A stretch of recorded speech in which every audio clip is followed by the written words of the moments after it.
أشرقت نفسي بنور من فؤادي حينما رددت. آپ حضرات کے سامنے شعبان المعظم کی 15ویں شب کے بارے میں کچھ گزارشات پیش کرنا چاہوں گا. پہلی گزارش یہ ہے کہ یہ مہینہ جو شعبان المعظم کا مہینہ ہے یہ بہت ہی محترم مہینہ ہے. سرکار دو عالم صلی اللہ علیہ وآلہ وسلم نے ارشاد فرمایا کہ الشعبان شہری، شعبان میرا مہینہ ہے. کتنی فضیلت کی بات ہے کہ صاحب معراج نبی پاک سید الاولین والآخرین صلی اللہ علیہ وسلم اسے اپنا مہینہ ارشاد فرما رہے ہیں، تو اس کے فضیلت کے لیے اتنی بات ہی کافی ہے. اور اس مہینے میں جو ہے ایک رات ہے جو 15ویں کی شب ہے. صبح 15ویں کا دن ہوگا، شام رات پہلے، کیونکہ عربی کے اعتبار سے رات پہلے ہوتی ہے، دن بعد میں ہوتا ہے. تو وہ جو 15ویں کی رات ہے اسے شب برات کہتے ہیں. یہاں اسے فرمایا اللہ پاک نے لیلۃ مبارکہ، برکت والی رات ہے. علماء کرام فرماتے ہیں کہ قرآن مقدس سارے کا سارا شب قدر میں نازل ہوا یا شب برات میں نازل ہوا. اس میں دو قول ہیں مفسرین کے.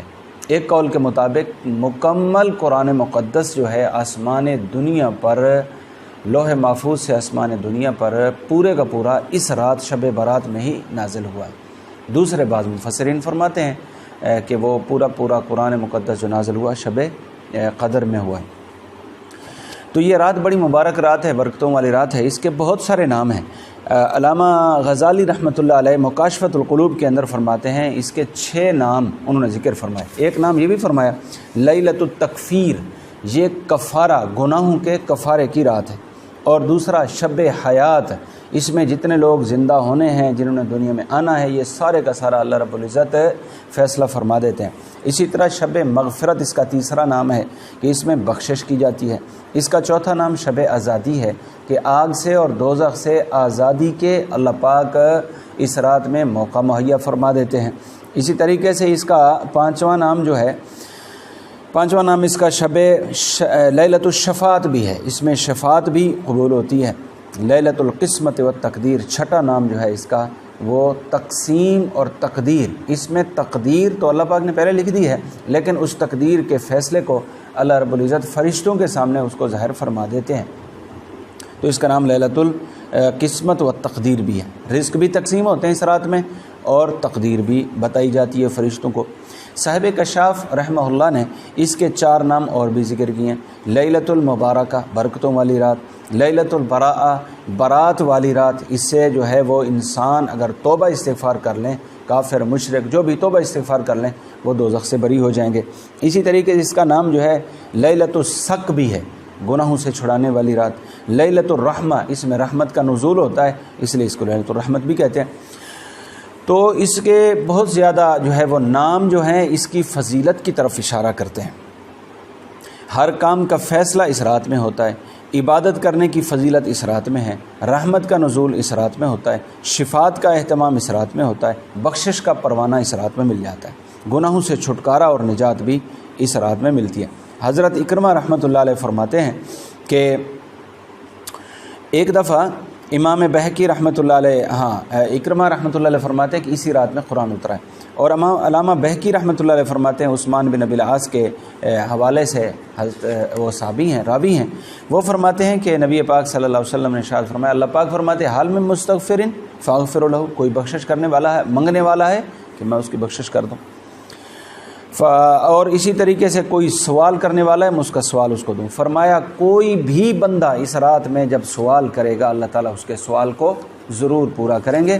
صرف اس روایت کے اندر 2 آدمی کو سوال پورا نہیں کیا جائے گا، ایک زانیہ اور دوسرا مشرک. جو شرک کرنے والا آدمی ہے، چاہے وہ اللہ کی ذات کے ساتھ شریک ٹھہرائے یا اللہ پاک جل شانہ کی صفات کے ساتھ کسی کو شریک ٹھہرائے، مشکل کشا، حاجت روا، اس طرح کو مانے، تو وہ بھی اس میں شامل ہے. یا اللہ پاک جل شانہ کے تصرفات میں، اللہ پاک جل شانہ کے اختیارات میں کسی کو جو ہے وہ شریک ٹھہرائے تو سارا. تو مشرک کی بھی بخشش نہ ہوگی اور زانیہ کی بھی بخشش نہ ہوگی. اچھا، زانی مرد کا ذکر نہیں ہے اس روایت میں، زانیہ عورت. کیوں؟ اس لیے کہ عورت کے معاملے میں زنا جو ہے وہ اور زیادہ ایک قدم مرد سے زیادہ برا ہے. کیوں؟ کہ عورت کے اندر اللہ پاک نے حیا بہت رکھا ہے. اس کے زنا کے موقع بہت کم اس کو ملتے ہیں. پردے میں رہنا، گھر میں رہنا، ہاں جی اسی طریقے سے چونکہ اس کے مواقع زنا کے کم ہیں، پھر بھی اگر زنا کرے تو پھر اس کی بخشش کے لیے اور زیادہ اسے توبہ کرنے کی ضرورت ہے، تو ان لوگوں کی بخشش نہیں ہوتی۔ اسی طرح میرے محترم بھائیوں، نبی حضرت علی المرتضیٰ رضی اللہ عنہ فرماتے ہیں، نبی پاک علیہ السلام نے فرمایا قوموا لیلہا وصوموا نہارہا، اس رات کا جو اوپر دن آنے والا ہے نا صبح، اس میں روزہ رکھو، اس رات میں تم قیام اللیل کرو، انفرادی طور پر قیام اللیل کرو۔ اس لیے کہ اللہ پاک جل شانہ اس میں غروب شمس سے لے کر صبح تک اللہ کا نزول ہوتا ہے، مطلب اللہ کی رحمت قریب آ جاتی ہے۔ اللہ پاک کے اس آسمان دنیا پہ نازل ہونے کا مطلب کیا ہے کہ اللہ کی رحمت بہت قریب آ جاتی ہے۔ ایک روایت میں آپ علیہ السلام نے ارشاد فرمایا، اللہ پاک اس رات میں اتنے لوگوں کی بخشش کرتے ہیں جیسے بنو کلب قبیلے کی بکریاں ہیں، اس سے بھی زیادہ اللہ پاک جل شانہ جو ہے وہ اس کی، بلکہ بکریوں کے جو بال ہیں، بنو کلب قبیلہ تھا، ان کی بکریاں اور ریوڑ پورے عرب میں مشہور تھے، تو ان کے اوپر جتنے بال ہیں اتنے بالوں کو کوئی گنے، ایک بکری کے بال کوئی نہیں گن سکتا، تو پورے ریوڑوں کے بال کون گنے گا؟ تو ان بالوں کے برابر اللہ پاک بخشش فرماتا ہے۔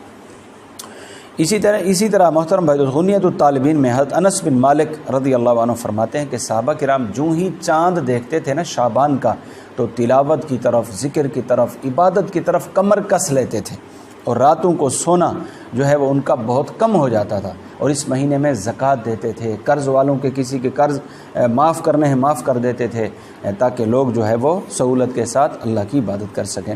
اسی طرح محترم بھائی امام حسن رحمۃ اللہ علیہ فرماتے ہیں کہ میں اس رات کو 3 حصوں میں تقسیم کر لیتا ہوں، 3 حصوں میں۔ ایک تو پہلے حصے میں میں نبی پاک صلی اللہ علیہ وسلم اپنے نانا حضور پر جو ہے وہ بہت زیادہ درود پڑھتا ہوں، اس لیے اللہ تعالیٰ ارشاد فرماتے ہیں، اللہ پاک جل شانہ ارشاد فرماتے ہیں کہ یا ایھا الذین آمنوا صلوا علیہ وسلموا تسلیما، کہ تم اپنے میرے نبی پر درود و سلام پڑھو، تو اس لیے درود و سلام۔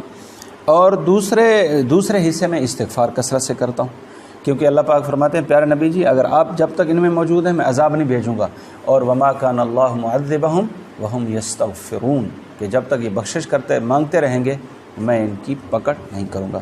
تیسرے حصے میں فرمایا میں اس رات کے اندر جو ہے وسجد وقتری، پھر نماز اور سجدہ آخری حصے میں کرتا رہتا ہوں۔